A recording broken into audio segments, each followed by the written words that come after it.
I've just graduated. Should I move to Canada? I want to move to Canada. Is it worth it? Would you recommend moving to Canada? I'm an engineer and I have 5 years experience. Can I find a job in Canada? I'm a nurse, Doctor, architect, cleaner, software developer, farmer, construction worker. marine biologist. Should I move to Canada? This is by far the most popular question that we typically get. And in this video, we're gonna answer this question once and for all. Let's go.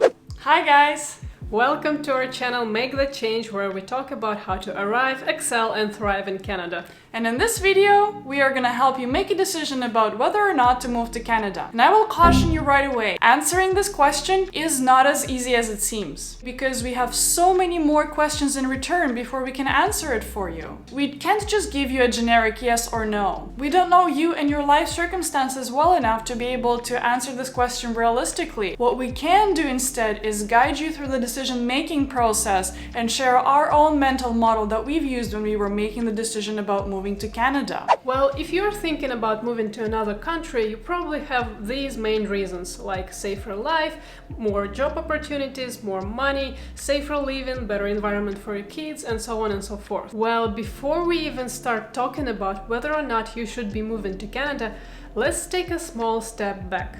And as you take that step back, ask yourself this very first question. What kind of life do you envision for yourself? And think about the picture of you 30, 40 years from now. What's around you? Who is around you? What do you do? Let your imagination wander. Be bold and be creative. But at the same time, be honest with yourself. You'll maybe see a tropical island and yourself sipping on a cocktail surrounded by sexy chicks and guys. Or you'll see a big house, green backyard with a pool, kids running around playing soccer.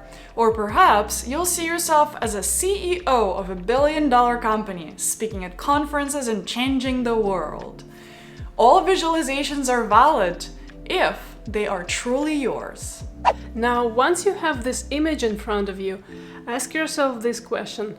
Is this something I really want, or is this someone else told me I should want? This is a bit of a brain bend, and we will explain later in this video why it's so important to answer this question to yourself so early on. See, in the world filled with social media, overbearing parents and peer pressure, it's sometimes hard to distinguish our own true desire from the desires imposed on us by our society, our parents and our friends. It's okay to realize that some of the ways you envision your future is influenced by your culture or your family. Try to break out of that.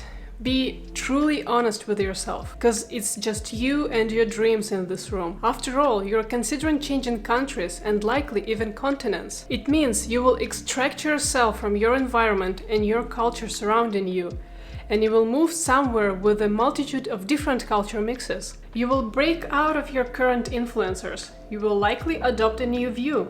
These culture mixes will challenge your beliefs, beat your values down, and leave you confused for a while. That is why it's important to be true to yourself as much as you can at this point. Because as long as you have your sincere values and goals, no one can take them from you, only you. Are you still there? Still with us? Still down to move to Canada?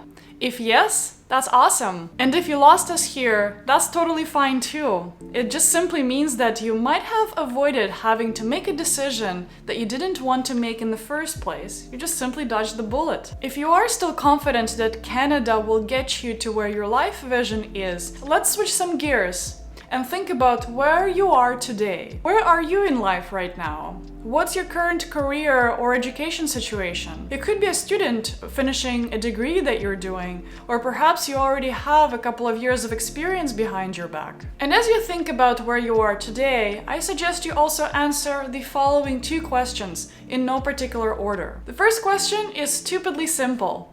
Do you love what you do? Are you truly enjoying the work that you're doing, and are you seeing yourself doing the same exact thing for the next 5-10 years? Is it fulfilling for you? And answering these questions are very important for a couple of very simple reasons.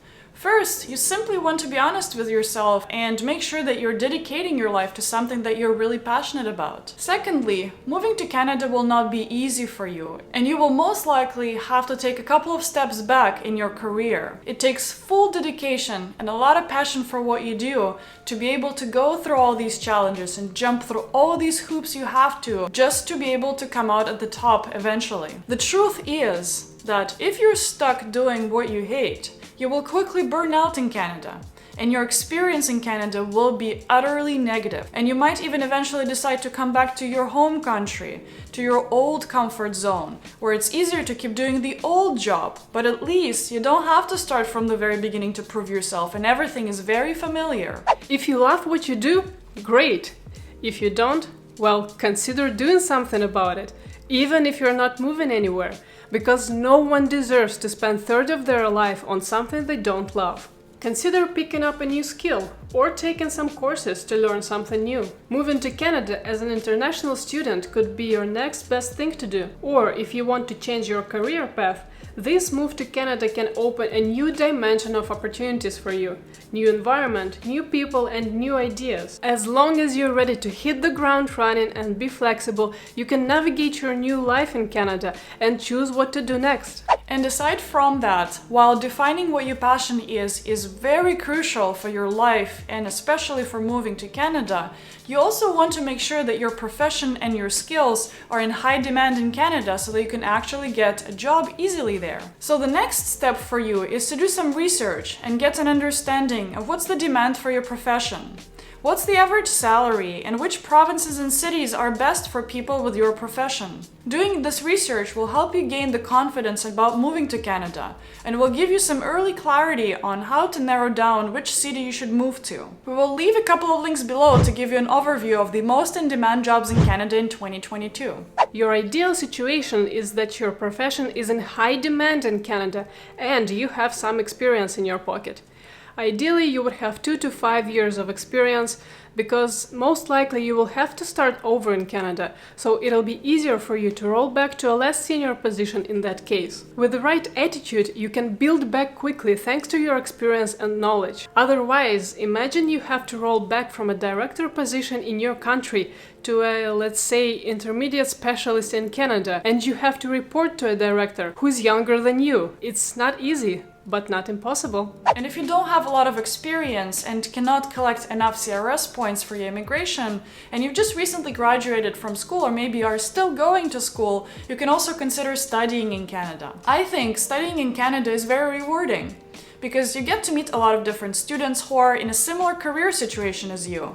And this means you can help and support each other and grow together. I'm personally very grateful that I got a chance to study here in Canada at university after I immigrated, because it allowed me not to just make friends and socialize and feel like part of the society, but it also allowed me to get a better understanding of the Canadian culture. And if you're thinking, oh man, I'm too old to be going to school, trust me, Canada is one of those unique countries where age does not matter when it comes to studying. You see people of all ages going to colleges and universities in Canada.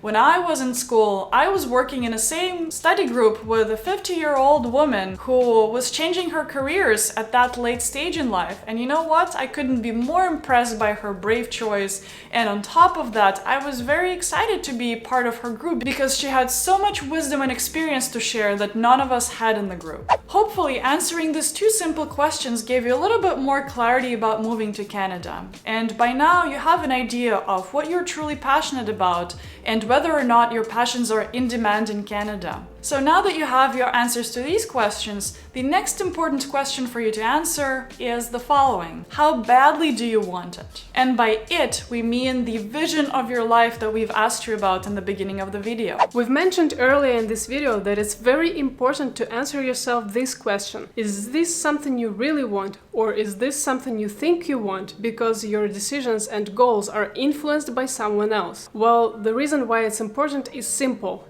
If your ambitions and desires are influenced by someone else, it will be very hard to stay motivated and determined once you start encountering challenges in Canada. You will give up quickly, get depressed, go back to your home country, blaming everyone and everything for how miserable you are. You don't want to end up in a scenario like this. That is why it's very important to define what you want. But it's not just enough for you to have a good idea of what you truly want and what you're passionate about. It's also important to realize and understand what you're willing to do to get there and what you're willing to compromise on. And yet again, the question is, how badly do you want the life that you envision for yourself? Are you willing to put yourself out of your comfort zone and struggle on the way of getting to what you want? Because moving to Canada might mean that you'll have to work as a postman or a mover or a construction worker for the first couple of months just to be able to pay your bills. Can your ego handle that? Moving to Canada also means that your beliefs will be challenged. You will feel misunderstood at first because suddenly there are people from different cultures, backgrounds, and beliefs, and it will feel like you're all alone in this uphill battle for survival in the new country. Can you handle loneliness? Moving to Canada also means that you will have to learn exponentially through the years in Canada. You'll have to learn the new language, how the new culture works,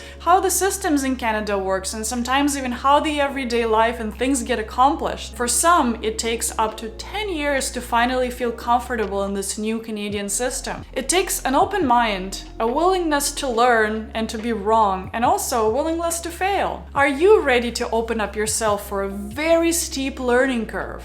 These are just a few things you would have expected after you moved to Canada. As you can see, it's not for the faint-hearted. But for the right person, it can be a very rewarding experience, because once you've overcome all that, Canada will give you the fruits of free, stable, and economically successful society. In the end of the day, deciding to immigrate should be your personal decision. I would not recommend you to rely on others' experience, because we're all different. We have different character, experience, personalities, and goals in life. So when you ask any other immigrant whether or not you should move to Canada, their answer will depend on their own experience, and it doesn't mean that your experience will be the same. Carefully consider your motivations and interests first. Is there something you're unhappy with in your country? Its regime, culture, opportunities, or economical or political situation, or you're trying to run away from something, maybe even yourself. Would you be happier if, for example, your life was the same career, same circumstances, but the country is different? If the answer is yes, do you feel like working extra hard in the new country to achieve what you already have in your current country, but with the possibility of something bigger in the new place? And if you're still torn, you can always come to Canada with a tourist visa and just see how things feel like. You might realize that you're enjoying your stay in Canada and you'll feel like you want to stay longer, or you'll hate it and you'll want to run away and never come back. Both decisions are normal. And always remember, no matter what decision you make,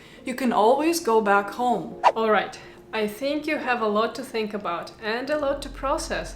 Try to answer these questions to yourself and let us know if you find any interesting revelations trying to figure that out. We also suggest you make a list of plans for the next 5 years, regardless of the country you'll be in, and then evaluate whether Canada is the best place to execute on those plans. Don't forget to consider your own personal pros and cons, because everything is valid when you're making such a life-changing decision. As usual, don't forget to click the like button below and subscribe to this channel if you haven't already, to be the first one to know when the new video comes out. And make sure to join our Facebook group to meet like-minded individuals and subscribe to our newsletter to stay in touch. And we'll see you in the next video. Bye guys! Take care!